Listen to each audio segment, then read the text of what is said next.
It was a little pre the industry time when I was in school because I learned on an ARP Odyssey and then went to an ARP 2600. Everything was monophonic. MIDI was not even anybody's crazy idea yet. It didn't exist. Polyphony on synths didn't exist yet. Memories on synths didn't exist yet. So I actually feel fortunate that I was learning in that time period because I really learned how a synthesizer works. You have to patch together, you know, the oscillator to the filter to the amplifier and use the LFO. And if you didn't patch everything correctly when you got to the end, you got no sound. So you had to know what you were doing in order to get a sound out of those early synthesizers. So I learned the theory. And then fast forward all the way to today, all through the years, it's all the same stuff going on. Today it's in computers, but all the routing is the same. And it's all the same concepts that I learned back then. So I'm really glad that I had that time in my life to focus on that.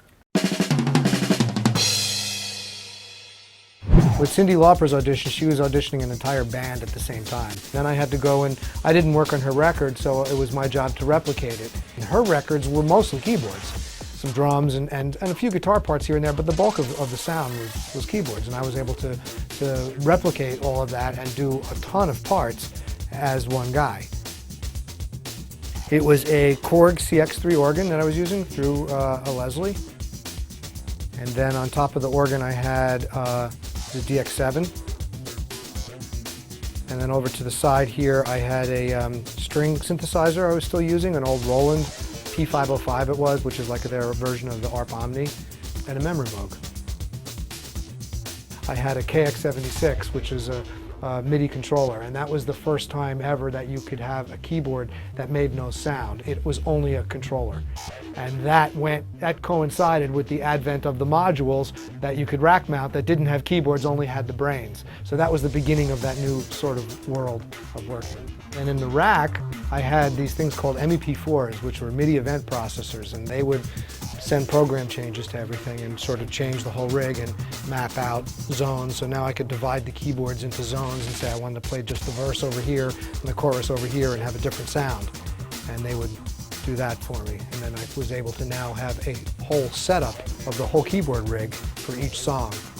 And I would call up the song and it would change the whole rig. Now I could use the exact sounds and I can get everything dialed in just perfectly using the memories of the synthesizers, and then having a central brain, if you will, be able to change all of those synthesizers and tell this one on this song go to that sound and on this song go to that sound, and it was doing it. So it enabled me to play all these different parts, of which Cyndi's music had a lot of keyboard parts on it. And I was like, well, I can do this part and I can do that part and I can get this sound and I can get this, and now all of a sudden I could do all this stuff and make it performable and playable as and function as a whole instrument with all of these different sounds on a song-by-song basis. So really I just did it because that's what I needed to do to replicate the records.